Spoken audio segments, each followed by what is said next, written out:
परम सन्मान जोग। जुगो जुग अटल तख्त चबर दे मालक।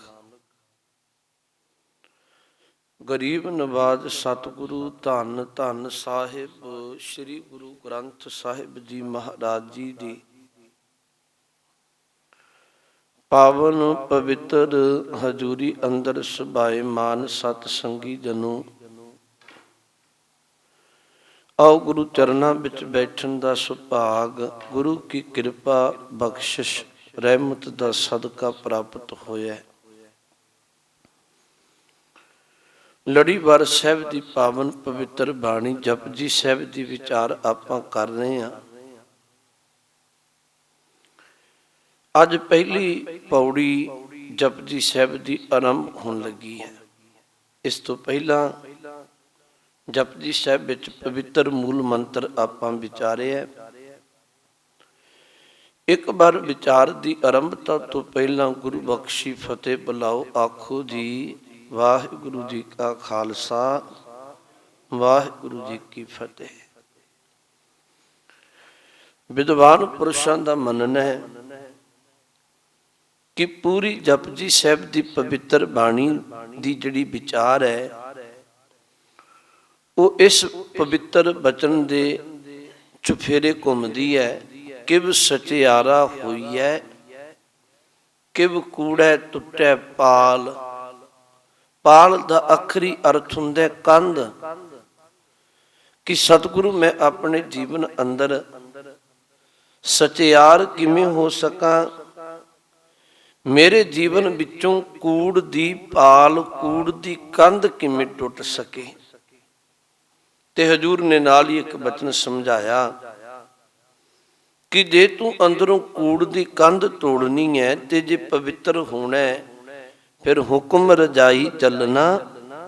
नानक लिखिया नाल तेनू उस मालक दी रजा विच तुरन दी जाच आउणी चाहिदी है। जदों तू रजा विच तुरेगा कूड़ दी कंध टुट जाएगी। ये मूल विचारधारा है जपजी साहिब दी पवित्र बाणी दी। अज पहली पौड़ी विच हजूर ने धर्म दे नां ते चार जिहड़े कर्म लुकाई करदी रही है उहदा जिक्र कीता है। ते लोकां दे अंदर एक मनौत रही भी इवें दे कर्म करके परमात्मा प्रसन्न हो जाएगा, असीं उहदे दर प्रवान हो जावांगे, मुक्त हो जावांगे। जिन्हां विचों पहला कर्म यह सी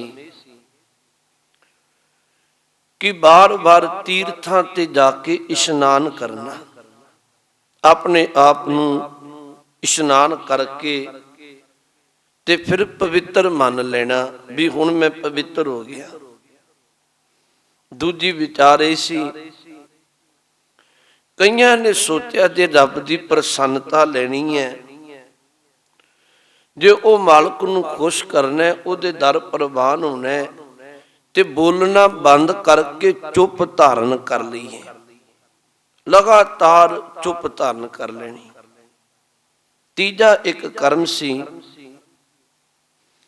कईयां सोचा कि बहुते पदार्थ इकट्ठे कर लीए, शायद किते बहुते पदार्थां की बदौलत ही रब प्रसन्न हो जाए।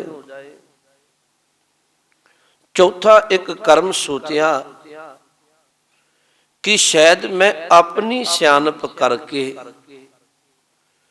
मेरे वर्गी किसी कोल सियानप नहीं ते मैं अपनी सियानप करके रब नूं प्रसन्न कर लवांगा। पर सतगुरु ने अज बहुत विस्तार नाल इन्हां बचनां नूं समझाया है। अज आपां पौड़ी दे आरंभ ले दो ही बचन बचने। एक बचन आउंदा है सोचै सोच ना हो बई, जे सोची लख बार। कईयां ने इहदा अर्थ यह भी कीता है कि अपनी बुद्ध नाल बहुता सोचण दे नाल लगातार ही कोई सोची जाए ते इवें मनुख पवित्र रब्बी दर ते प्रवान नहीं हुंदा। पर नहीं, इहदा अर्थ असल विच जिहड़ा है ਅਸਲ ਵਿੱਚ ਇਹਦਾ ਅਰਥ ਹੈ ਸੋਚੈ। ਸੋਚੈ ਦਾ ਅਰਥ ਹੈ ਇਸ਼ਨਾਨ ਕਰਕੇ ਸੁਚਮਤਾ ਰੱਖਣ ਨਾਲ। ਸੋਚ ਨਾ ਹੋਵਈ, ਸੋਚੈ ਇਸ਼ਨਾਨ ਕਰਨ ਦੇ ਨਾਲ ਸੋਚ ਨਾ ਹੋਵਈ। ਸੋਚ ਦਾ ਅਰਥ ਪਵਿੱਤਰ। ਤੂੰ ਕੇਵਲ ਬਾਹਰੀ ਇਸ਼ਨਾਨ ਕਰਨ ਦੇ ਨਾਲ ਭਲਿਆ ਪਵਿੱਤਰ ਨਹੀਂ ਹੋ ਸਕੇਗਾ। ਹੁਣ ਤੁਸੀਂ ਕਹੋਗੇ ਵੀ ਇਹਦਾ ਅਰਥ ਇਹ ਕਿਉਂ ਲਿਆ ਗਿਆ? ਸਤਿਗੁਰੂ ਨੇ ਬਾਣੀ ਵਿੱਚ ਬਚਨ ਆਖੇ ਹੈ, ਅਰਥ ਬਹੁਤ ਸਪਸ਼ਟ। ਮੈਂ ਇੱਕ ਬੇਨਤੀ ਕਰਾਂ, ਜਦੋਂ ਬਾਣੀ ਵਿੱਚੋਂ ਹੀ ਬਾਣੀ ਦੇ ਅਰਥ ਲੱਭੋਗੇ ਬਹੁਤ ਗੱਲਾਂ ਸਪਸ਼ਟ ਹੋ ਜਾਂਦੀਆਂ। ਸਤਿਗੁਰੂ ਦਾ ਇੱਕ ਬਚਨ ਪੜ੍ਹਦੇ ਆ, ਗੁਰੂ ਅਰਜਨ ਸਾਹਿਬ ਮਹਾਰਾਜ ਜੀ ਦਾ ਸੁਖਮਨੀ ਸਾਹਿਬ ਅੰਦਰ ਪਵਿੱਤਰ ਬਚਨ ਹੈ, ਸੋਚ ਕਰੈ ਦਿਨਸ ਅਰ ਰਾਤ, ਮਨ ਕੀ ਮੈਲ ਨਾ ਤਨ ਤੇ ਜਾਤ। ਹੁਣ ਇਹਦਾ ਅਰਥ ਸਪਸ਼ਟ ਹੋ ਗਿਆ। ਸੋਚ ਕਰੈ, ਸੋਚ ਦਾ ਅਰਥ ਹੈ ਇਸ਼ਨਾਨ ਕਰੇ। ਸੋਚ ਕਰੈ ਦਿਨਸ ਅਰ ਰਾਤ, ਜੇ ਕੋਈ ਦਿਨ ਰਾਤ ਹੀ ਇਸ਼ਨਾਨ ਕਰੀ ਜਾਏ, ਮਨ ਕੀ ਮੈਲ ਨਾ ਤਨ ਤੇ ਜਾਤ। ਕੱਲਾ ਤਨ ਧੋਣ ਦੇ ਨਾਲ ਹਜ਼ੂਰ ਕਹਿਣ ਲੱਗੇ ਮਨ ਦੀ ਪਵਿੱਤਰਤਾ ਨਹੀਂ ਆਉਂਦੀ, ਮਨ ਦੀ ਮੈਲ ਨਹੀਂ ਉਤਰਦੀ। ਇਹੀ ਬਚਨ ਹਜ਼ੂਰ ਨੇ ਇੱਥੇ ਆਖਿਆ, ਸੋਚੈ ਸੋਚ ਨਾ ਹੋਵਈ। ਸਤਿਗੁਰੂ ਕਹਿਣ ਲੱਗੇ ਜੇ ਕਿਤੇ ਤੂੰ ਬੇਅੰਤ ਬਾਰ ਇਸ਼ਨਾਨ ਕਰੀ ਜਾਏ, ਬਾਹਰੀ ਤੀਰਥਾਂ ਤੇ ਬਾਹਰੀ ਪਾਣੀ ਦੇ ਨਾਲ ਇਵੇਂ ਇਸ਼ਨਾਨ ਕਰਕੇ ਤੂੰ ਸੁੱਚਾ ਪਵਿੱਤਰ ਨਹੀਂ ਹੋ ਸਕਦਾ। ਜੇ ਸੋਚੀ ਲੱਖ ਬਾਰ, ਗੁਰੂ ਨਾਨਕ ਸਾਹਿਬ ਕਹਿੰਦੇ ਇੱਕ ਵਾਰ ਦੀ ਗੱਲ ਛੱਡ, ਤੂੰ ਲੱਖਾਂ ਹੀ ਬਾਰ ਬਾਹਰੋਂ ਇਸ਼ਨਾਨ ਕਰ ਲਵੇਂ ਤੇ ਤੂੰ ਪਵਿੱਤਰ ਨਹੀਂ ਹੋ ਸਕਦਾ। ਇਵੇਂ ਕੱਲੇ ਇਸ਼ਨਾਨ ਕਰਕੇ ਤੂੰ ਰੱਬੀ ਦਰ ਪ੍ਰਵਾਨ ਨਹੀਂ ਹੋਏਗਾ। ਹੁਣ ਗੁਰਬਾਣੀ ਵਿੱਚੋਂ ਪੜੋ। ਧਰਮ ਦੀ ਦੁਨੀਆ ਦੇ ਅੰਦਰ ਇਹ ਇੱਕ ਬਹੁਤ ਗੱਲ ਪ੍ਰਚਲਿਤ ਕਰ ਦਿੱਤੀ ਗਈ। ਇੱਥੋਂ ਤੱਕ 68 ਤੀਰਥ ਮਿੱਥ ਦਿੱਤੇ ਗਏ। ਜਿਹਨੇ ਆਪਣਾ ਜੀਵਨ ਸਫਲ ਕਰਨਾ, ਮੁਕਤ ਹੋਣਾ, ਉਹ ਪਹਿਲਾਂ 68 ਤੀਰਥਾਂ ਦੇ ਇਸ਼ਨਾਨ ਕਰੇ। ਤੇ ਇਵੇਂ ਕਰਕੇ ਇੱਕ ਗੱਲ ਪ੍ਰਚਲਿਤ ਕਰ ਦਿੱਤੀ ਗਈ ਕਿ ਮਨੁੱਖ ਨੇ ਪਾਪ ਕਰਮ ਵੀ ਕੀਤੇ ਹੋਣ ਤੇ ਪਾਪਾਂ ਦੇ ਕੀਤੇ ਹੋਏ ਕਰਮਾਂ ਨੂੰ ਨਾਲ ਲੈ ਕੇ ਜੇ ਇਹ ਤੀਰਥ ਤੇ ਇਸ਼ਨਾਨ ਕਰ ਲੇ ਤੇ ਇਹਦੇ ਪਾਪ ਧੁੱਪ ਜਾਂਦੇ ਆ। ਹੁਣ ਤੁਸੀਂ ਬਾਣੀ ਤੋਂ ਪੁੱਛੋ, ਗੁਰੂ ਤੋਂ, ਸਤਿਗੁਰੂ, ਕਿ ਬੰਦੇ ਦੇ ਪਾਪ ਕਰਮ ਕੀਤੇ ਹੋਵਣ ਤੇ ਕੱਲਾ ਇਸ਼ਨਾਨ ਕਰਨ ਦੇ ਨਾਲ ਪਾਪ ਧੁੱਪ ਜਾਂਦੇ ਆ? ਗੁਰੂ ਨੇ ਪਾਵਨ ਬਾਣੀ ਵਿੱਚ ਬਚਨ ਆਖਿਆ। ਸਾਹਿਬ ਕਹਿਣ ਲੱਗੇ ਮਨੁੱਖ ਦਾ ਇੱਕ ਸੁਭਾਅ ਹੈ, ਪਾਪ ਤੇ ਕਰਦਾ 5 ਵਿਕਾਰਾਂ ਦੇ ਵਸ ਪੈ ਕੇ। ਬੰਦਾ ਜਦੋਂ ਵੀ ਮਾੜਾ ਕਰਮ ਕਰੇਗਾ ਨਾ, ਉਹ 5 ਵਿਕਾਰਾਂ ਤੋਂ ਬਾਹਰ ਨਹੀਂ ਕਰਦਾ। ਜਾਂ ਤਾਂ ਕਾਮ ਦੇ ਅਧੀਨ ਹੋ ਕੇ ਕਰਦਾ ਹੈ, ਜਾਂ ਕ੍ਰੋਧ ਦੇ ਅਧੀਨ ਹੋ ਕੇ ਕਰਦਾ ਹੈ, ਜਾਂ ਇਹ ਲੋਭ ਵਸ ਪੈ ਕੇ ਕੋਈ ਖੋਆ ਖਿੰਦੀ ਕਰਕੇ ਮਾੜਾ ਕਰਮ ਕਰਦਾ ਹੈ, ਜਾਂ ਘਰ ਦੀ ਮੋਹ ਮਮਤਾ, ਬੱਚਿਆਂ ਦੀ ਮੋਹ ਮਮਤਾ ਵਿੱਚ ਪੈ ਕੇ ਬੜੇ ਬਾਰੀ ਕੋਈ ਮਾੜਾ ਕਰਮ ਕਰਦਾ ਹੈ, ਤੇ ਜਾਂ ਇਹਦਾ ਅਹੰਕਾਰ ਹੈ, 5 ਤੋਂ ਬਾਹਰ ਨਹੀਂ ਕਰਦਾ। ਹੁਣ ਸਤਿਗੁਰੂ ਨੇ ਇੱਕ ਬਚਨ ਵਰਤਿਆ। ਸਾਹਿਬ ਕਹਿਣ ਲੱਗੇ ਪਾਪ ਕਰੇ 5 ਕੇ ਬਸ ਰੇ। ਪਾਪ ਕਰਦੇ ਤੂੰ 5 ਵਿਕਾਰਾਂ ਦੇ ਅਧੀਨ ਹੋ ਕੇ। ਤੀਰਥ ਨਾਏ ਕਹੇ ਸਭ ਉਤਰੇ। ਤੀਰਥ ਤੇ ਇਸ਼ਨਾਨ ਕਰਕੇ ਆਪਣੇ ਅੰਦਰ ਹੀ ਇੱਕ ਫੁਰਨਾ ਬਣਾ ਲੈਨੇ ਕਿ ਪਿਛਲੇ ਪਾਪ ਤੇ ਹੁਣ ਉਤਰ ਗਏ। ਪਾਪ ਕਰੇ 5 ਕੇ ਬਸ ਰੇ, ਤੀਰਥ ਨਾਏ ਕਹੇ ਸਭ ਉਤਰੇ। ਕਹਿਣ ਲੱਗੇ ਬਹੁਰ ਕਮਾਵੇਂ ਹੋਏ ਨਿਸ਼ੰਕ। ਨਿਸ਼ੰਕ ਦਾ ਅਰਥ ਹੈ ਬੇਫਿਕਰ ਹੋ ਕੇ ਫਿਰ ਕਮਾਉਣਾ ਸ਼ੁਰੂ ਕਰ ਦਿੰਦਾ ਵੀ ਹੁਣ ਪਿਛਲੇ ਤੇ ਲਾਇਆ ਹੈ। ਤੁਸੀਂ ਵੇਖੋ ਇਹੋ ਜਿਹੀ ਰੀਤ ਰਹੀ ਵੀ ਸਾਲ ਵਿੱਚ ਦੀ ਮੈਂ ਤੀਰਥ ਤੇ ਜਾਣਾ ਹੀ ਜਾਣਾ। ਹਜੂਰ ਕਹਿਣ ਲੱਗੇ ਬਹੁਰ ਕਮਾਵੇਂ, ਫਿਰ ਤੂੰ ਹੋਰ ਪਾਪ ਕਰਦਾ। ਹੋਏ ਨਿਸ਼ੰਕ ਬੇਫਿਕਰਾ ਹੋ ਕੇ ਵੀ ਪਿਛਲੇ ਪਾਪ ਉਤਾਰ ਰਹੇ ਹੈ। ਪਰ ਸਤਿਗੁਰੂ ਕਹਿਣ ਲੱਗੇ ਭਲਿਆ ਜੰਮਪੁਰ ਬਾਂਧ ਖਰੇ ਕਲੰਕ, ਤੈਨੂੰ ਇਸ ਗੱਲ ਦੀ ਗਿਆਤ ਨਹੀਂ, ਕੱਲਾ ਤਨ ਦੇ ਇਸ਼ਨਾਨ ਕਰਨ ਦੇ ਨਾਲ ਪਾਪ ਨਹੀਂ ਲੈਂਦੇ, ਤੇ ਤੈਨੂੰ ਜਮਾਂ ਦੇ ਵਸ ਪਾਇਆ ਜਾਏਗਾ ਤੇਰੇ ਪਾਪ ਕਰਮਾਂ ਦੇ ਕਾਰਨ। ਗੁਰੂ ਨੇ ਵੀ ਜਦੋਂ ਇਸ਼ਨਾਨ ਦੀ ਗੱਲ ਕੀਤੀ, ਸਿੱਖ ਨੂੰ ਅੰਮ੍ਰਿਤ ਵੇਲੇ ਜਿਹੜਾ ਇਸ਼ਨਾਨ ਸਿੱਖ ਕਰਦਾ, ਮੈਂ ਫਿਰ ਬੇਨਤੀ ਕਰਾਂ, ਦੋ ਗੱਲਾਂ ਦਾ ਸੁਮੇਲ ਗੁਰੂ ਨੇ ਗੁਰੂ ਘਰ ਵਿੱਚ ਰੱਖਿਆ। ਤਨ ਦੇ ਇਸ਼ਨਾਨ ਕਰਨ ਦੇ ਲਈ ਅੰਮ੍ਰਿਤ ਸਰੋਵਰ ਨੇ, ਮਨ ਤੇ ਅੰਤਰ ਆਤਮੇ ਦੇ ਇਸ਼ਨਾਨ ਕਰਨ ਦੇ ਲਈ ਅੰਮ੍ਰਿਤ ਬਾਣੀ ਦਾ ਪ੍ਰਵਾਹ ਹੈ। ਦੋਨੋਂ ਗੱਲਾਂ ਦਾ ਸੁਮੇਲ ਹਜ਼ੂਰ ਨੇ ਰੱਖਿਆ। ਤੁਸੀਂ ਇਤਿਹਾਸ ਵਿੱਚੋਂ ਬਾਣੀ ਵਿੱਚੋਂ ਪੜ੍ਹੋ ਤੇ ਹਜ਼ੂਰ ਸੱਚੇ ਪਾਤਸ਼ਾਹ ਨੇ ਬਾਣੀ ਵਿੱਚ ਇੱਕ ਬਚਨ ਵਰਤਿਆ, ਕਹਿਣ ਲੱਗੇ ਤੂੰ ਤੀਰਥ ਤੇ ਜਾ, ਮੈਂ ਤੈਨੂੰ ਰੋਕਦਾ ਨਹੀਂ, ਪਰ ਤੀਰਥ ਅਸਲੀ ਹੋਵੇ ਜਿੱਥੇ ਤੇਰੀ ਪਵਿੱਤਰਤਾ ਬਣੇਗੀ।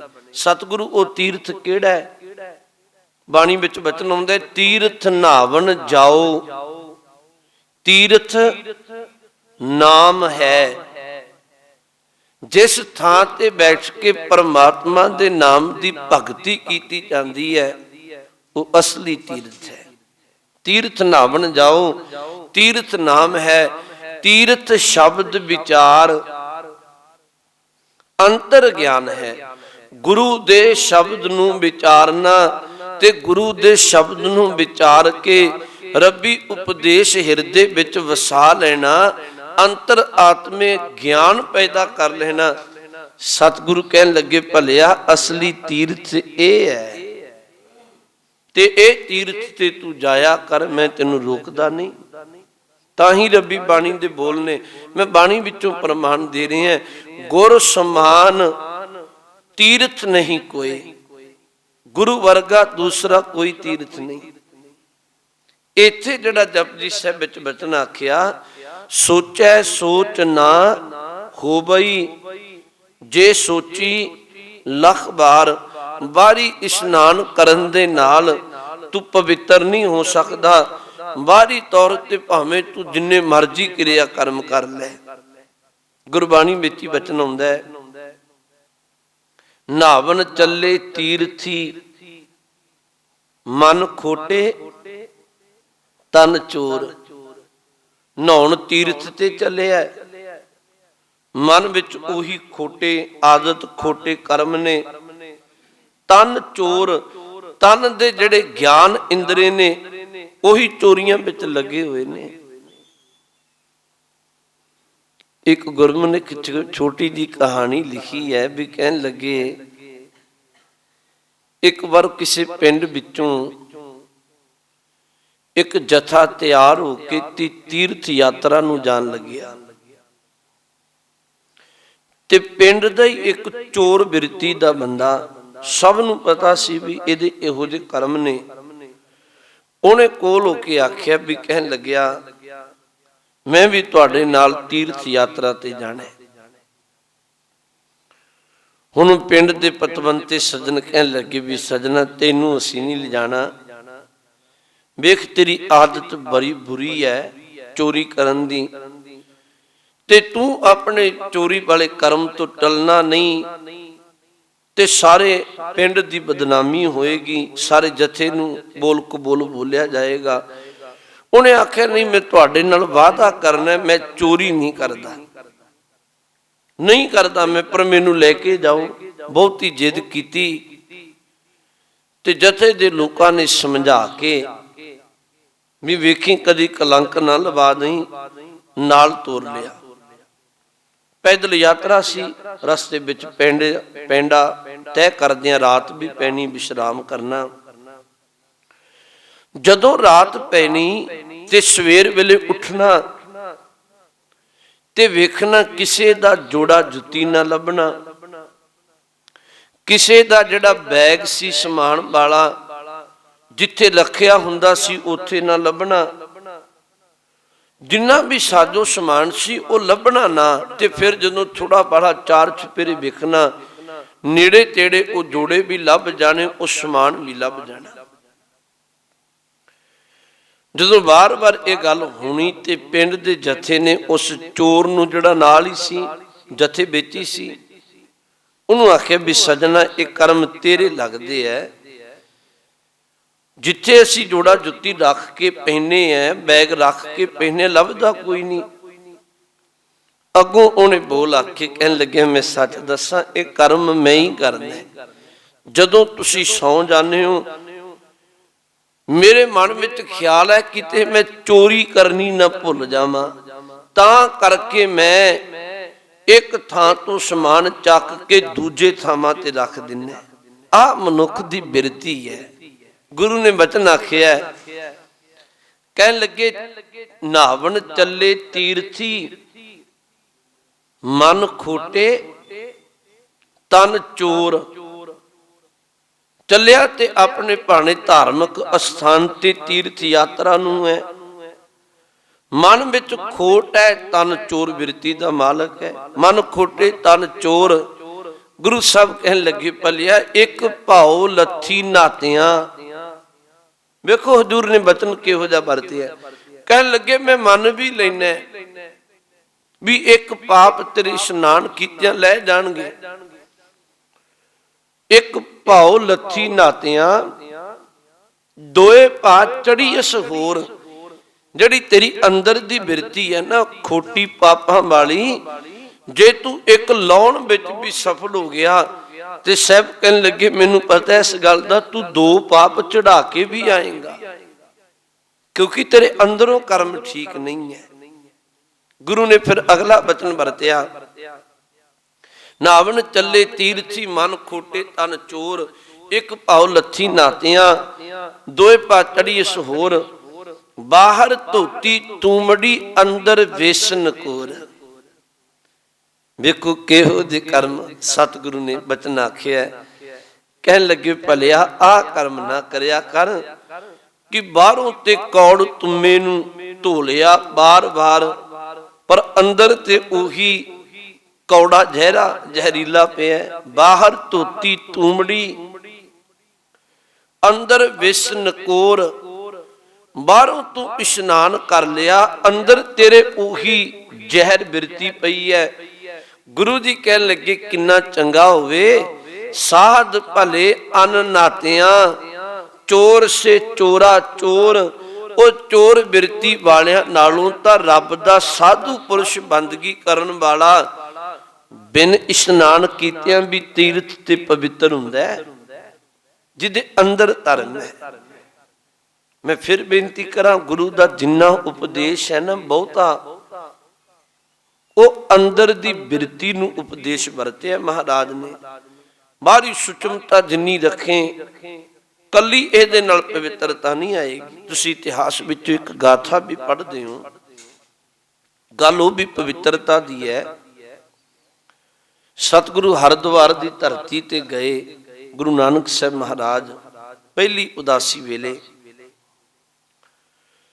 ਸ਼ਾਮਾਂ ਦਾ ਵਕਤ ਤੇ ਹਜ਼ੂਰ ਸੱਚੇ ਪਾਤਸ਼ਾਹ ਮਹਾਰਾਜ ਨੇ ਇੱਕ ਬਚਨ ਆਖਿਆ। ਕਹਿਣ ਲੱਗੇ ਮਰਦਾਨਿਆਂ, ਸਭ ਲੋਕਾਂ ਨੇ ਪ੍ਰਸ਼ਾਦ ਪਾਣੀ ਤਿਆਰ ਕੀਤਾ ਹੈ ਤੇ ਆਪਾਂ ਵੀ ਪ੍ਰਸ਼ਾਦਾ ਪਾਣੀ ਤਿਆਰ ਕਰਕੇ ਛਕ ਲਈਏ, ਫਿਰ ਵਿਸ਼ਰਾਮ ਕਰਾਂਗੇ। ਤੇ ਤੂੰ ਕਿਤੋਂ ਅੱਗ ਲੈ ਆ ਜਿਹਦੇ ਨਾਲ ਆਪਾਂ ਅੱਗ ਬਾਲ ਸਕੀਏ। ਸਿਆਣੇ ਪੁਰਸ਼ ਤੁਸੀਂ ਬੈਠੇ ਹੋ, ਪੁਰਾਤਨ ਸਮੇਂ ਅੱਗ ਅੱਜ ਵਾਂਗੂ ਨਹੀਂ ਸੀ। ਕੋਲੇ ਸਾਂਭ ਕੇ ਰੱਖਣੇ, ਸਵੇਰੇ ਉਸੇ ਨਾਲ ਅੱਗ ਬਾਲਣੀ, ਜਾਂ ਲਾਗੇ ਬੰਨੇ ਕਿਤੇ ਅੱਗ ਬਲਦੀ ਹੋਣੀ ਤੇ ਉੱਥੋਂ ਅੱਗ ਲੈ ਆਉਣੀ ਬਲਦੀ ਹੋਈ ਲੱਕੜ, ਫਿਰ ਅੱਗ ਬਾਲਦੇ ਸਨ। ਸਾਹਿਬ ਕਹਿਣ ਲੱਗੇ ਉਹ ਵੇਖ ਸਾਹਮਣੇ ਕਿਸੇ ਚੁੱਲ੍ਹੇ ਚੌਂਕੇ ਵਿੱਚ ਅੱਗ ਬਲ ਰਹੀ ਹੈ, ਕੋਈ ਪ੍ਰਸ਼ਾਦ ਪਾਣੀ ਤਿਆਰ ਕਰ ਰਿਹਾ ਤੇ ਮਰਦਾਨਿਆਂ ਜਾ ਤੂੰ ਉੱਥੋਂ ਅੱਗ ਲੈ ਆ, ਆਪਾਂ ਅੱਗ ਬਾਲ ਕੇ ਪ੍ਰਸ਼ਾਦ ਪਾਣੀ ਤਿਆਰ ਕਰਦੇ ਆ। ਬਾਬਾ ਮਰਦਾਨਾ ਸਾਹਿਬ ਚਲਿਆ ਗਿਆ। ਹੁਣ ਜਦੋਂ ਗਿਆ ਤੇ ਹਜੇ ਜਾ ਕੇ ਉਹਦੇ ਚੌਂਕੇ ਤੇ ਕਦਮ ਹੀ ਰੱਖਿਆ, ਮੁਖ ਵਿੱਚੋਂ ਸ਼ਬਦ ਕਹਿ ਨਹੀਂ ਲੱਗਿਆ ਮੈਨੂੰ ਇੱਕ ਬਲਦੀ ਅੱਗ ਦੀ ਲੱਕੜ ਜਾਂ ਚੋ ਦੇ ਦਿਓ। ਇੰਨਾ ਸ਼ਬਦ ਕਹਿ ਨਹੀਂ ਲੱਗਿਆ ਤੇ ਅੱਗੇ ਜਿਹੜਾ ਅੱਗ ਬਾਲ ਕੇ ਆਪਣੇ ਆਪ ਨੂੰ ਵੈਸ਼ਨੋ ਸਾਧ ਕਹਾਉਂਦਾ ਸੀ, ਬੈਠਾ ਹੋਇਆ ਸੀ। ਉਹਨੇ ਇੱਕ ਮੋਟੀ ਲੱਕੜ ਅੱਗ ਦੀ ਬਲਦੀ ਕੱਢ ਕੇ ਬਾਬੇ ਮਰਦਾਨੇ ਸਾਹਿਬ ਦੇ ਪਿੱਛੇ ਦੌੜ ਪੈਂਦਾ, ਕਹਿਣ ਲੱਗਿਆ ਤੈਨੂੰ ਮੈਂ ਅੱਗ ਤੇ ਨਹੀਂ ਦੇਣੀ, ਪਰ ਤੈਨੂੰ ਮੈਂ ਅੱਗ ਜ਼ਰੂਰ ਲਾਉਣੀ ਹੈ, ਤੈਨੂੰ ਅੱਗ ਜ਼ਰੂਰ ਲਾਉਣੀ ਹੈ। ਬਾਬਾ ਮਰਦਾਨਾ ਸਾਹਿਬ ਅੱਗੇ ਅੱਗੇ ਦੌੜਿਆ, ਪਿੱਛੇ ਉਹ ਵੈਸ਼ਨੋ ਸਾਧ ਬਲਦੀ ਅੱਗ ਦੀ ਲੱਕੜ ਚੋ ਲੈ ਕੇ ਦੌੜਿਆ ਆ ਰਿਹਾ। ਗੁਰੂ ਨਾਨਕ ਸਾਹਿਬ ਕੋਲ ਆ ਕੇ ਆਖਿਆ ਸਤਿਗੁਰੂ ਇਹ ਤੋਂ ਪੱਲਾ ਛਡਾਓ, ਇਹ ਅੱਜ ਸਾੜੇਗਾ। ਹਜੂਰ ਨੇ ਨਾ ਬਹੁਤ ਠਰਮੇ ਦੇ ਨਾਲ ਉਹ ਵੈਸ਼ਨੋ ਸਾਧ ਨੂੰ ਰੋਕਿਆ ਤੇ ਰੋਕ ਕੇ ਇੱਕ ਬਚਨ ਆਖਿਆ, ਕਹਿਣ ਲੱਗੇ ਭਲਿਆ ਇਹ ਤੇ ਗੁਰੂ ਘਰ ਦਾ ਕੀਰਤਨੀ ਹੈ, ਰੱਬੀ ਸਿਫਤ ਕਰਨ ਵਾਲਾ ਹੈ, ਇਹਨੇ ਕੀ ਗੁਨਾਹ ਕਰ ਦਿੱਤਾ, ਤੂੰ ਇਹਨੂੰ ਅੱਗ ਲਾਉਣ ਚੱਲੇ ਹੈ। ਹੁਣ ਅੱਗੋਂ ਬੋਲ ਸੁਣੋ। ਉਹ ਵੈਸ਼ਨੋ ਸਾਧ ਕਹਿਣ ਲੱਗਿਆ ਸਤਿਗੁਰੂ ਮੈਂ ਤੇ ਲਕੀਰ ਕੱਢ ਕੇ 4 ਚੁਫੇਰੇ ਤੇ ਉੱਪਰੋਂ ਮਿੱਟੀ ਲਾਹ ਕੇ ਪੋਚਾ ਮਿੱਟੀ ਕਰਕੇ ਤੇ ਇੱਕ ਚੌਂਕਾ ਤਿਆਰ ਕੀਤਾ ਸੀ ਬਹੁਤ ਪਵਿੱਤਰਤਾ ਦੇ ਨਾਲ, ਤੇ ਇਹ ਸ਼ੂਦਰ ਹੈ, ਇਹਨੇ ਮੇਰੇ ਚੌਂਕੇ ਤੇ ਪੈਰ ਰੱਖ ਦਿੱਤਾ, ਮੇਰਾ ਚੌਂਕਾ ਪਿੱਟਿਆ ਗਿਆ ਤੇ ਮੇਰਾ ਤੇ ਨੇ ਕੀਤੀ ਕਤਾਈ ਮਿਹਨਤ ਸਭ ਕੁਝ ਬਰਬਾਦ ਕਰ ਦਿੱਤੀ। ਗੁਰੂ ਨਾਨਕ ਸਾਹਿਬ ਨੇ ਉੱਥੇ ਇੱਕ ਬਚਨ ਆਖਿਆ ਸੀ ਰੱਬੀ ਬਾਣੀ ਦਾ। ਸਤਿਗੁਰੂ ਕਹਿਣ ਲੱਗੇ ਵੈਸ਼ਨੋ ਸਾਧ ਤੂੰ ਬਾਹਰੋਂ ਤੇ ਬੜੀ ਸੁਚਮਤਾ ਰੱਖਦਾ ਹੈ, ਬਾਹਰੋਂ ਤੇ ਬੜੀ ਪਵਿੱਤਰਤਾ ਰੱਖਦਾ ਹੈ, ਸ਼ਾਇਦ ਤੁਹਾਨੂੰ ਧਿਆਨ ਹੋਵੇ ਮੈਂ ਬੇਨਤੀ ਚੰਗੀ ਤਰ੍ਹਾਂ ਕਹਾਂ। ਕੁਝ ਲੋਕ ਸਨ ਉਹ ਜਦੋਂ ਪ੍ਰਸ਼ਾਦ ਪਾਣੀ ਤਿਆਰ ਕਰਨਾ ਬਾਹਰ ਲਕੀਰ ਕੱਢ ਲੈਂਦੇ ਸਨ, ਉੱਪਰੋਂ ਥੋੜੀ ਥੋੜੀ ਧਰਤੀ ਦੀ ਮਿੱਟੀ ਲਾਉਂਦੇ ਸਨ, ਫਿਰ ਉਹਨਾਂ ਪੋਚਾ ਲਾ ਕੇ ਤੇ ਉਹ ਇੱਥੋਂ ਤੱਕ ਵੀ ਲੱਕੜਾਂ ਧੋ ਕੇ ਸੁਕਾ ਕੇ ਫਿਰ ਪ੍ਰਸ਼ਾਦ ਪਾਣੀ ਤਿਆਰ ਕਰਨਾ। ਇਹਨੇ ਵਹਿਮ ਵਿੱਚ ਰਹਿੰਦੇ ਸਨ ਤੇ ਫਿਰ ਜੇ ਕਿਤੇ ਉਹ ਕਿਸੇ ਦੂਜੇ ਨੂੰ, ਖਾਸ ਕਰਕੇ ਜਿਹਨੂੰ ਸ਼ੂਦਰ ਆਖਿਆ ਜਾਂਦਾ ਸੀ, ਉਹਨੂੰ ਕਦਮ ਨਹੀਂ ਰੱਖਣ ਦਿੰਦੇ ਸਨ। ਤੇ ਉਹਨੇ ਬਚਨ ਆਖਿਆ ਵੀ ਸਤਿਗੁਰੂ ਇਹਨੇ ਮੇਰਾ ਚੌਂਕਾ ਪਿੱਟ ਦਿੱਤਾ ਹੈ, ਮੇਰੀ ਕੀਤੀ ਕਤਾਈ ਸੁਚਮਤਾ ਪਵਿੱਤਰਤਾ ਸਭ ਕੁਝ ਨਾਸ਼ ਕਰ ਦਿੱਤੀ। ਗੁਰੂ ਨਾਨਕ ਸਾਹਿਬ ਨੇ ਇੱਕ ਬਚਨ ਆਖਿਆ, ਕਹਿਣ ਲੱਗੇ ਵੈਸ਼ਨੋ ਸਾਧ ਕੱਲੀ ਬਾਹਰੀ ਪਵਿੱਤਰਤਾ ਵਿੱਚ ਹੀ ਉਲਝਿਆ ਹੋਇਆ, ਕਦੀ ਆਪਣੇ ਹਿਰਦੇ ਦੇ ਚੌਂਕੇ ਨੂੰ ਵੇਖਿਆ? ਤੇਰੇ ਆਪਣੇ ਹਿਰਦੇ ਦਾ ਚੌਂਕਾ ਉਹ ਤੇ ਪਿੱਟਿਆ ਪਿਆ। ਇੱਕ ਬਚਨ ਨੂੰ ਉਚਾਰਿਆ ਉੱਥੇ, ਕਬੁੱਧ ਡੂਮਨੀ ਕੁਦਇਆ ਕਸਾਇਨ ਪਰ ਨਿੰਦਾ ਘਟ ਚੂਹੜੀ ਮੁੱਠੀ ਕ੍ਰੋਧ ਚੰਡਾਲ। ਆ ਰੱਬੀ ਬਾਣੀ ਦਾ ਬਚਨ ਹੈ। ਕਬੁੱਧ ਡੂਮਨੀ ਕੁਦਇਆ ਕਸਾਇਨ ਪਰ ਨਿੰਦਾ ਘਟ ਚੂਹੜੀ ਮੁੱਠੀ ਕ੍ਰੋਧ ਚੰਡਾਲ। ਕਾਰੀ ਕੱਢੀ ਕਿਆ ਥੀਆ ਜਾਂ ਚਾਰੇ ਬੈਠੀਆਂ ਨਾਲ। ਇਹਦੇ ਅਰਥ ਨੇ ਕਬੁੱਧ ਡੂਮਨੀ ਤੇਰੇ ਕੋਲ ਚੰਗੀ ਬੁੱਧ ਨਹੀਂ, ਭੈੜੀ ਮੱਤ ਹੈ, ਇਹ ਤੇ ਤੈਨੂੰ ਡੂਮ ਬਣ ਕੇ ਚਿੰਬੜੀ ਹੋਈ ਹੈ। ਕੁਦਇਆ ਕਸਾਇਨ ਤੂੰ ਕਿਸੇ ਤੇ ਦਇਆ ਨਹੀਂ ਕਰਦਾ, ਬਹੁਤ ਕੁਦਇਆ ਦਾ ਅਰਥ ਤੇਰੇ ਅੰਦਰ ਤਰਸ ਦੀ ਦਇਆ ਦੀ ਬਿਰਤੀ ਨਹੀਂ, ਬਹੁਤ ਸਖਤ ਬਿਰਤੀ ਦਾ ਮਾਲਕ ਹੈ। ਕਸਾਇਨ ਇਹ ਤੇ ਤੇਰੇ ਹਿਰਦੇ ਵਿੱਚ ਕਸਾਈ ਰੂਪ ਧਾਰਨ ਕਰਕੇ ਬੈਠੀ ਹੈ। ਕਬੁੱਧ ਡੂਮਨੀ ਕੁਦਇਆ ਕਸਾਇਨ ਪਰ ਨਿੰਦਾ ਘਟ ਚੂਹੜੀ ਤੂੰ ਪਰਾਈ ਨਿੰਦਿਆ ਕਰਦੇ ਦਿਨ ਰਾਤ। ਇਹ ਤੇ ਤੇਰੇ ਅੰਦਰ ਇੱਕ ਚੂਹੜਪਨ ਟਿਕਿਆ ਹੋਇਆ ਹੈ, ਮੁੱਠੀ ਕ੍ਰੋਧ ਚੰਡਾਲ, ਤੇਰੇ ਅੰਦਰ ਕ੍ਰੋਧੀ ਬਿਰਤੀ ਹੈ, ਇਹ ਤੇ ਇੱਕ ਚੰਡਾਲ ਰੂਪ ਹੈ ਤੇਰੇ ਅੰਦਰ। ਸਤਿਗੁਰੂ ਕਹਿਣ ਲੱਗੇ ਕਾਰੀ ਕੱਢੀ ਕਿਆ ਥੀਐ, ਤੇਰੀਆਂ ਲੀਕਾਂ ਕੱਢੀਆਂ ਕੀ ਕਰਨਗੀਆਂ ਬਾਹਰੀ ਤੌਰ ਤੇ, ਜਾਂ ਚਾਰੇ ਬੈਠੀਆਂ ਨਾਲ ਤੇਰੇ ਹਿਰਦੇ ਦਾ ਚੌਂਕਾ ਤੇ ਇਹਨਾਂ ਨੇ ਭਿੱਟ ਰੱਖਿਆ। ਸਤਿਗੁਰੂ ਗੁਰੂ ਨਾਨਕ ਸਾਹਿਬ ਮਹਾਰਾਜ ਨੇ ਜਦੋਂ ਉਹਨੂੰ ਪਵਿੱਤਰ ਉਪਦੇਸ਼ ਸਮਝਾਇਆ, ਉਹ ਭਲਿਆ ਕੱਲੀ ਬਾਹਰ ਦੀ ਸੁਚਮਤਾ ਨਾਲ ਗੱਲ ਨਹੀਂ ਬੰਨੀ, ਆਪਣੇ ਹਿਰਦੇ ਨੂੰ ਪਵਿੱਤਰ ਕਰ। ਉਹ ਗੁਰੂ ਨਾਨਕ ਸਾਹਿਬ ਦੇ ਚਰਨਾਂ ਤੇ ਟਹਿ ਪਿਆ। ਮੈਂ ਫਿਰ ਬੇਨਤੀ ਕਰਾਂ, ਇਹ ਨਹੀਂ ਵੀ ਗੁਰੂ ਨੇ ਕਿਹਾ ਕੋਈ ਸਿੱਖ ਬਾਹਰੀ ਤੌਰ ਤੇ ਪਲੀਤ ਰਹੇ, ਪਵਿੱਤਰਤਾ ਨਾ ਰੱਖੇ, ਇਹਦਾ ਭਾਵ ਇਹ ਨਾ ਲਿਓ। ਪਰ ਇਹਦਾ ਭਾਵ ਇਹ ਜ਼ਰੂਰ ਚੇਤਾ ਰੱਖਿਓ, ਕੱਲਾ ਬਾਹਰੀ ਸੁਚਮਤਾ, ਕੱਲੀ ਬਾਹਰੀ ਪਵਿੱਤਰਤਾ ਅੰਦਰ ਮੈਲਾ ਹੋਵੇ, ਸਤਿਗੁਰੂ ਕਹਿਣ ਲੱਗੇ ਗੱਲ ਨਹੀਂ ਬਣਦੀ। ਬਾਣੀ ਵਿੱਚ ਇੱਕ ਬਚਨ ਆਉਂਦਾ ਹੈ, ਮਨ ਮੈਲਾ ਸਭ ਕਿਛ ਮੈਲਾ, ਤਨ ਧੋਤੈ ਮਨ ਹੱਛਾ ਨਾ ਹੋਏ। ਜੇ ਤੇਰਾ ਮਨ ਮੈਲਾ ਹੈ ਨਾ, ਫਿਰ ਸਾਹਿਬ ਕਹਿਣ ਲੱਗੇ ਸਭ ਕੁਝ ਹੀ ਮੈਲਾ ਹੈ, ਕੱਲਾ ਤਨ ਧੋਤੇ ਨਾਲ ਮਨ ਪਵਿੱਤਰ ਨਹੀਂ ਹੋਣਾ। ਸਤਿਗੁਰੂ ਦਾ ਜਿਹੜਾ ਜਪਜੀ ਸਾਹਿਬ ਦਾ ਬਚਨ ਹੈ, ਪਹਿਲਾ ਹੀ ਪੌੜੀ ਦਾ ਪਹਿਲਾ ਸ਼ਬਦ ਹੈ, ਇਹਦੇ ਅਰਥ ਵੱਲ ਧਿਆਨ ਕਰ ਲਵੋ।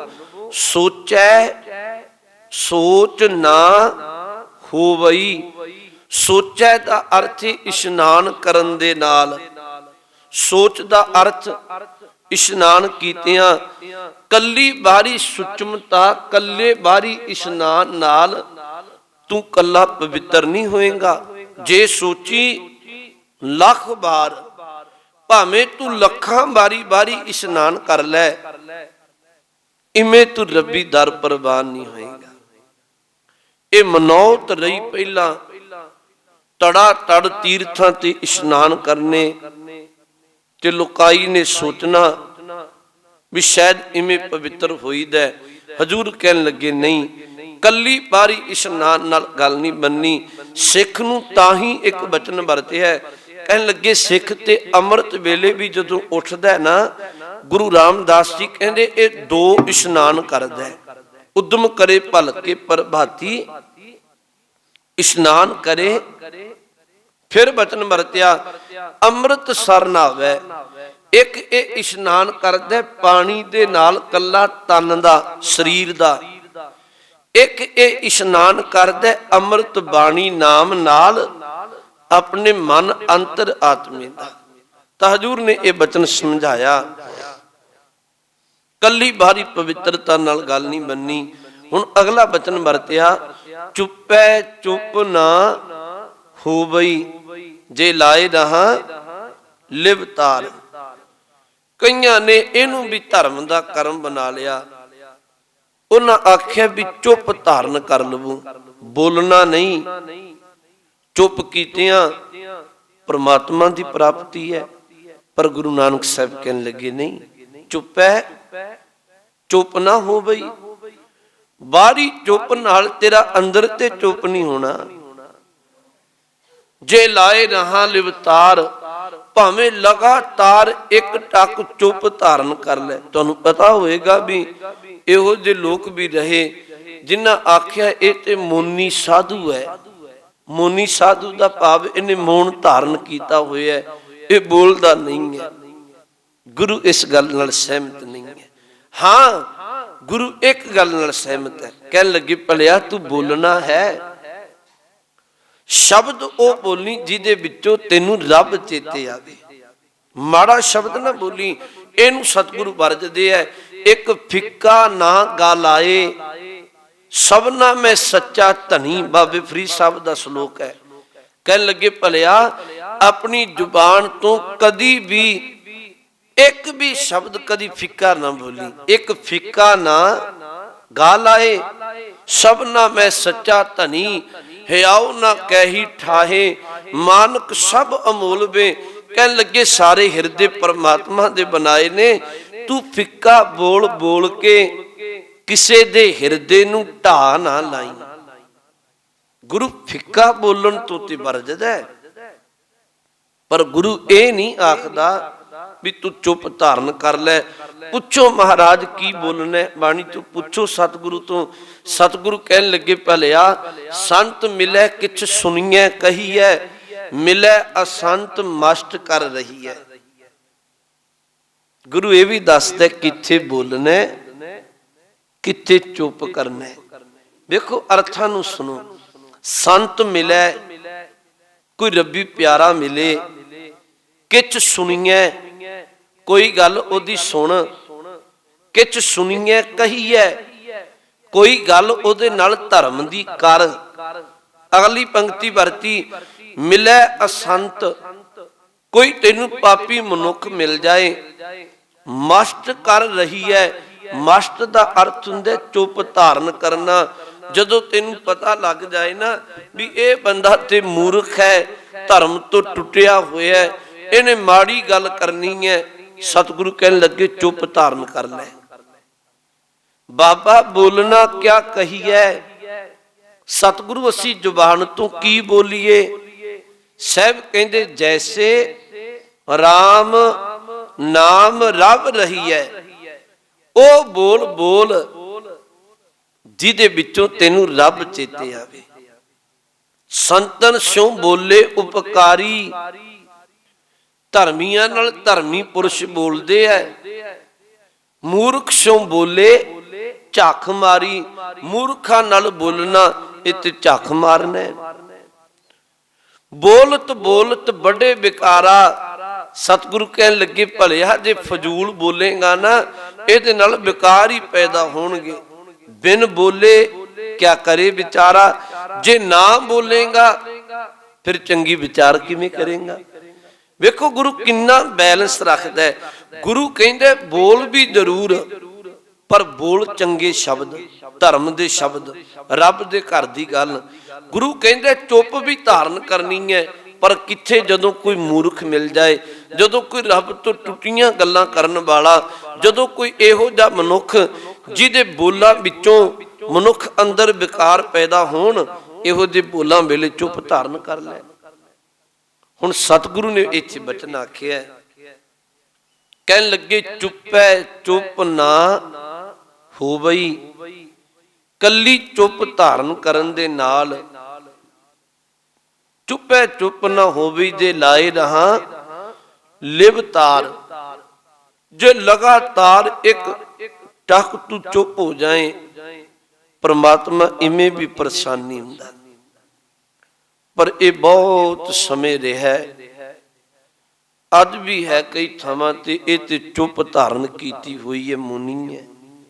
ਇਤਿਹਾਸ ਵਿੱਚ ਕਈ ਕੁਝ ਪਿਆ ਸਮਝਣ ਸਮਝਾਉਣ ਦੇ ਲਈ। ਆਨੰਦਪੁਰ ਸਾਹਿਬ ਦੀ ਗਾਥਾ ਹੈ, ਗੁਰੂ ਕਲਗੀਧਰ ਜੀ ਦਾ ਦੀਵਾਨ ਸਜਿਆ ਹੋਇਆ ਸੀ।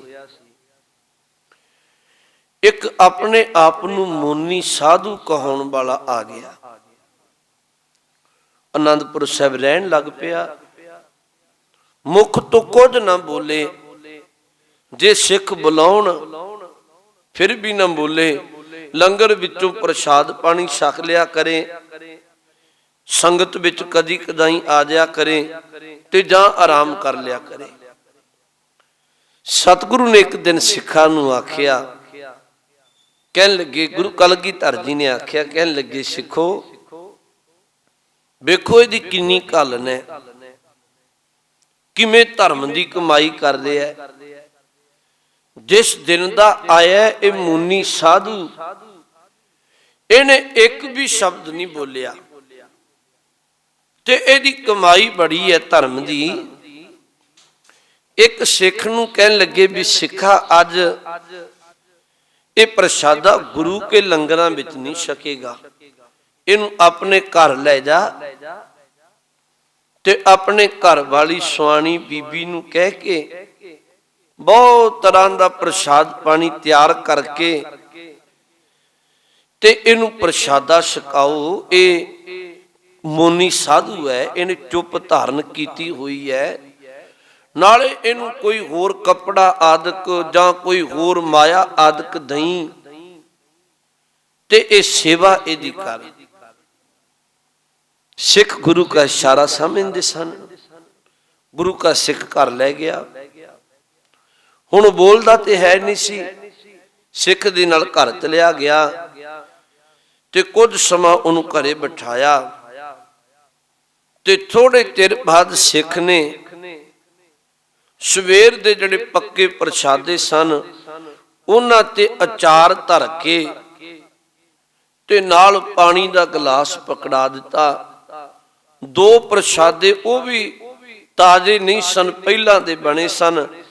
ते जदों उन्होंने अचार धर के प्रशादे उपर ते उन्होंने प्रशादा फड़ाया, हुण बोलदा ते है नहीं सी। मन विच उहदे ख्याल आया भी गुरु ने इनू की आखिया, एक करी की जांदा है। गुरु ते कहंदा सी 36 तरह के पदार्थ, तरह तरह के पकवान बनाने हैं। उन्हें बहुत मुश्किल नाल एक दो प्रशादे छक के, ना सिख ने उन्होंने कोई माया दिती, ना कोई कपड़ा आदक, ते वापस उहदे नाल तुरिया आ रहा है। जदों आनंदपुर साहिब आए, गुरु घर आए, कलगीधर पातशाह जी दे कोल आए ते साहिब कहन लगे भी सिखा, तेनू बचन आखिया सी, तू बहुत सेवा कीती। सिख उठ के खलो के कहन लग्या, महाराज हाँ मैं बहुत सेवा कीती इहदी, इनू तरह तरह के पदार्थ छकाए, सतगुरु इनू कपड़ा माया आदक दिती। हुण जिहड़ा मोनी साधु कोले सी वो अंदरों कलपिया पिया सी। वो उच्ची आवाज विच बोल के कहन लग्या, सतगुरु तुहाडा सिख झूठ बोलदा है, इहने ते अचार नाल प्रसादे छकाए।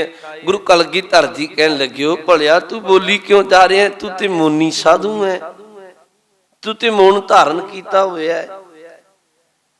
सतगुरु ने एक गल समझाई, देखो गुरु का ढंग कैसा है समझाउण दा। सतगुरु कहन लगे, भलिया नहीं, जेड़ी धारणा तू अपने हिरदे विच बना के बैठा ना भी चुप धारण करके धर्म कमाईदा, इवें धर्म नहीं कमाईदा। हजूर ने समझाया, एक कौतक असीं रचाया है। सतगुरु के चरणों ते टह पिया। हजूर कहन लगे, नहीं ये रसना रब ने दिती है, इहदी वरतों ठीक करो, इनू रब्बी नाम नाल जोड़ेगा, उहदे गुण गाएगा, रब्बी दर प्रवान हो जाएगा। ते एक बेनती मैं तुहानू फिर करा, कई डेरेदार आग्यानी हरभजन सिंह जी होए ने, उन्हें एक बार एक गाथा सुनाई। कहन लगे, असीं किसी इलाके विच कथा करन गए ते जदों कथा की समाप्ति हुई, 5-7 दिन लगातार कथा करनी सी, ते प्रबंधक कहन लगे भी तुसी ज्ञानी जी साडे इलाके विच आए हो ते आओ तुहानू थोड़ा बाला इलाका विखा दिन्ने आ। कहन लगे एक डेरे ते लै गए। वो डेरे का जिहड़ा मुखी साधु सी ते उन्हें शब्द वरते भी इत्थे जिहड़ा मुखी साधु है उन्हें चुप धारण की हुई है, वो मौन धारिया हुआ। ते ज्ञानी जी विद्वान पुरुष सन, उन्हां उथों दे होर जिहड़े लोग सन प्रबंधक उन्होंने आख्या भी असीं ते आए सी चल के कोई धर्म की चर्चा करांगे, पर तुहाडे मुखी साधु ने ते मौन धारिया होया। अगों उन्हें आख्या भी नहीं, एक हल है, तुसी लिख के दे सकते हो गल, तुसी कागज ते कलम नाल लिख के दे सकते हो। ये मुख तो नहीं बोलते, तुहाडे लिखे दा जवाब लिख के वापस देणगे। तुसी वेखो किहो जी कर्म ने। हुण ज्ञानी हरभजन सिंह विद्वान पुरुष सन, उन्हें एक वचन आखिया, कहन लगे असीं पेन कागज लैके कागज ते एक गल लिखी। कहन लगे, साधु अंदर ते तेरा बोल रहा है, जे तेरे अंदर विचार होंदा तां ही ते कलम नाल लिखदा है, पर मुश्किल ये है भी तू 12 सालां दा प्रण कर लिया लोकां विच भी मैं मौन धारिया ते क्यों अपने आप नूं विपता विच पाया। अगों कहन लगे वो जिहड़ा मुनी साधु सी ना, उन्हें जवाब दिता, ਕਹਿਣ ਲੱਗਿਆ ਗਿਆਨੀ ਜੀ ਪੁੱਛੋ ਕੁਛ ਨਾ, ਲੋਕਾਂ ਵਿੱਚ ਪ੍ਰਣ ਕਰ ਬੈਠੀਆਂ, ਔਖਾ ਮੈਂ ਵੀ ਬੜਾ ਅੰਦਰੋਂ, ਬੋਲਣਾ ਚਾਹੁੰਦਾ ਪਰ ਲੋਕਾਂ ਵਿੱਚ ਪ੍ਰਣ ਕਰ ਲਿਆ। ਇਹੋ ਜੇ ਕਰਮ ਨੇ, ਪਰ ਗੁਰੂ ਵਰਜਦਾ, ਗੁਰੂ ਆਖਦਾ ਨਹੀਂ ਚੁੱਪੈ ਚੁੱਪ ਨਾ ਹੋਵਈ, ਜੇ ਲਾਏ ਰਹਾ ਲਿਵਤਾਰ, ਜੇ ਕੋਈ ਲਗਾਤਾਰ ਹੀ ਚੁੱਪ ਧਾਰਨ ਕਰ ਲੇ, ਸਤਿਗੁਰੂ ਕਹਿਣ ਲੱਗੇ ਇਵੇਂ ਧਰਮ ਨਹੀਂ ਕਮਾਇਆ ਜਾਂਦਾ। ਗੁਰੂ ਤੇ ਆਖਦਾ ਬਾਣੀ ਅੰਦਰ, ਫਿੱਕਾ ਨਾ ਬੋਲੀ ਬਸ, ਇੰਨੀ ਕਰਮ ਕਰੀ ਨਾਨਕ ਫਿੱਕਾ ਬੋਲਿਆ, ਤਨ ਮਨ ਫਿੱਕਾ ਹੋਏ, ਫਿਰ ਤੇਰੇ ਅੰਦਰ ਮਲੀਨਤਾ ਪੈਦਾ ਹੋਏਗੀ। ਹਾਂ ਬੋਲ ਜ਼ਰੂਰ, ਪਰ ਬੋਲਣ ਵੇਲੇ ਧਰਮ ਦੀ ਗੱਲ ਬੋਲ, ਚੰਗੀ ਗੱਲ ਬੋਲ। ਇਹ ਦੋ ਪੰਕਤੀਆਂ ਆਪਾਂ ਅੱਜ ਵਿਚਾਰੀਆਂ। ਕੱਲ ਅਗਲੀ ਪੰਕਤੀ ਭੁੱਖਿਆਂ ਭੁੱਖ ਨਾ ਉਤਰੀ, ਜੇ ਬੰਨਾ ਪੁਰੀਆਂ ਭਾਰ। ਇਹਨੂੰ ਆਪਾਂ ਵਿਚਾਰਾਂਗੇ। ਦੋਹਾਂ ਦੇ ਅੱਖਰੀ ਅਰਥ ਧਿਆਨ ਵਿੱਚ ਰੱਖਿਓ। ਨਾ ਤੇ ਵਾਰੀ ਇਸ਼ਨਾਨ ਨਾਲ ਪਵਿੱਤਰਤਾ ਹੈ, ਨਾ ਹੀ ਚੁੱਪ ਧਾਰਨ ਕਰਨ ਰੱਬ ਮਿਲਦਾ। ਅਗਲੀ ਆਪਾਂ ਬਾਣੀ ਕੱਲ ਵਿਚਾਰਾਂਗੇ। ਇੰਨੀਆਂ ਕੁ ਬੇਨਤੀਆਂ ਪ੍ਰਵਾਨ ਕਰਿਓ। ਭੁੱਲ ਚੁੱਕ ਦੀ ਖਿਮਾ ਬਖਸ਼ਣਾ ਜੀ।